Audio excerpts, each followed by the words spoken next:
Hey everyone, I would like to talk about using the jars on the other side, starting with Hakkar's jar first. With this pull, there's the Healy Boy, and there's the Voodoo Hexers as well, which all need to be interrupted, but most importantly, blast the Devoted and then worry about the interrupt. You want to make sure you interrupt the Healy Boy like I did in here, and make sure everyone gets into the jar pull, otherwise he kind of sits in the background casting. You do have enough time once you pull the Adelaide Devoted group. You need to immediately hit the jar once you do the pull in order to be able to get them, otherwise you may have to use an AoE CC to kind of reset their Devoted Sacrifice cast. Other than that, this pull is pretty straightforward. Afterwards, you just want to interrupt any heals or greater heals. The healer can deal with the Hex from the Hexers just by dispelling it, and you want to AoE CC the Bladestormers. If you CC them together, the Bladestorm cooldown will remain synchronized, so it's best to try to pop them together, and that is otherwise how to deal with this pull. But because I forgot to take care of the healer in the background, this becomes a pull that is everlasting, and I had to wipe it myself in order to move on. For the next jar, I would like to talk about the Rager platform. This one's pretty straightforward, but there's a key point that's ideal in timing. You'll end up doing the Enraged Mask, which summons the red AoEs on the ground, which any form of CC can get rid of them, but you want to hit the jar when this Enraged Mask timer hits 0. It has 5 seconds to start and will immediately begin casting once that timer hits 0. If you interrupt the cast of Rage while it's channeling down with the jar, it will make it so Rage will incur an internal cooldown, versus if you interrupt Rage while it's casting up or before he casts Rage, it will then enable him to just cast it after the stun is up. So it's best to try to make sure that it goes on an internal cooldown, which is sure to earn you brownie points with your healer.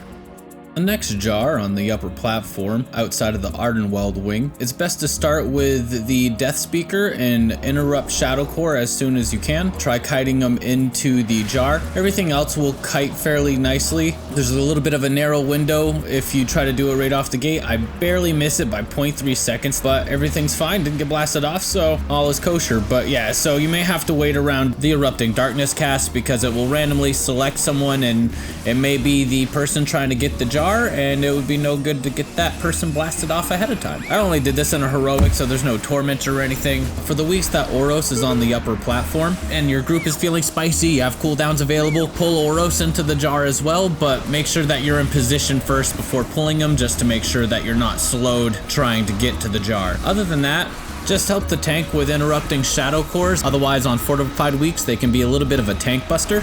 That's this pull. It's pretty straightforward. Everything dies really fast within everyone's cooldown, so don't really know what else to say here.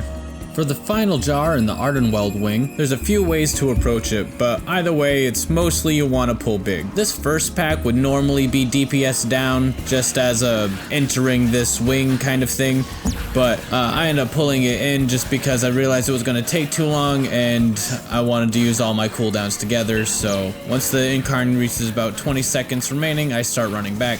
Another separate pull would be to take the Roaming Birds and the next Elder Horns pack together and kind of kill them around the bridge before then pulling these remaining birds into the Spriggans near the jar. But I end up pulling everything, which kind of becomes a disaster. There ends up being a lot of falling stars, which causes a lot of group damage, so it's why it's kind of not recommended to have two Elder Horns together, because even while stunned, they still manage to cast their falling stars, which just means that the group has to move a lot, which will also make it hard for the person who's Night Fae to activate the jar. Once the stun falls off, you want to be prepared with a defensive or two, because everything will auto attack all at once. Real quick, I'm just gonna fast forward because the screen started shaking a bunch and I think I got some whiplash.